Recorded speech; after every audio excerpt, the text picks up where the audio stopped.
சேலம் மாவட்டம் தேவூர் அருகே ஒக்கிலியப்பட்டியை பகுதியைச் சேர்ந்த 14 வயது சிறுமி. இவர் கோனேர்பட்டி அரசு உயர்நிலைப் பள்ளியில் 9ஆம் வகுப்பு படித்து வருகிறார். இவர் இன்று காலையில் தனது வீட்டில் இருந்த நிலையில் இன்று பெற்றோர் விவசாய பணிகளுக்கு சென்று விட்டனர். இவர் மட்டும் தனியாக இருந்துள்ளார். அந்த நிலையில் அதே பகுதியைச் சேர்ந்த நல்லசாமி மகன் சதீஷ், இவர் தனியார் நிறுவனத்தில் பணியாற்றி வருகிறார். இவருக்கு மனைவி மற்றும் 2 குழந்தைகள் உள்ளன. இந்நிலையில் வீட்டுக்குள் தனியாக இருந்த சிறுமி உள்ளே புகுந்துள்ளார்.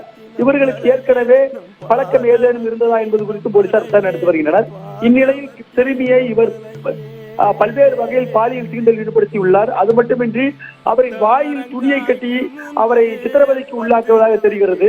இதனால் மனமுடைந்த சிறுமி அவர் தூக்கு போட்டுக் கொண்டதாகவும் சொல்லப்படுகிறது. ஆனால் அவர் மாணவி தூக்கிலிட வாய்ப்பில்லை. அதே நேரத்தில் மாணவி சத்தம் கேட்டுதான் நாங்கள் அங்கு வந்தோம். அப்போது மாணவியை சதீஷ் அடித்து கழுத்தில் துணியால் தூக்கு போட்டு கொளுத்து தொங்க விட்டதாகவும், மேலும் இந்த சம்பவம் வெளியில் தெரிந்துவிட்ட காரணத்தினால் அவர் தூக்கு போட முயற்சித்ததாகவும் அந்த பகுதி மக்கள் தெரிவிக்கின்றனர். இதனை அறிந்த அந்த பகுதி மக்கள் திரண்டு வீட்டுக்குள் இருந்த சதீஷை தரமாரியாக தாக்கியுள்ளனர். மேலும் அவரை உருட்டுக்கட்டையால் மற்றும் பல்வேறு கட்டையால் அந்த பகுதியில் உள்ள இளைஞர்கள் வீடு புகுந்து தரமாரியாக தாக்குதலில் ஈடுபட்டுள்ளனர்.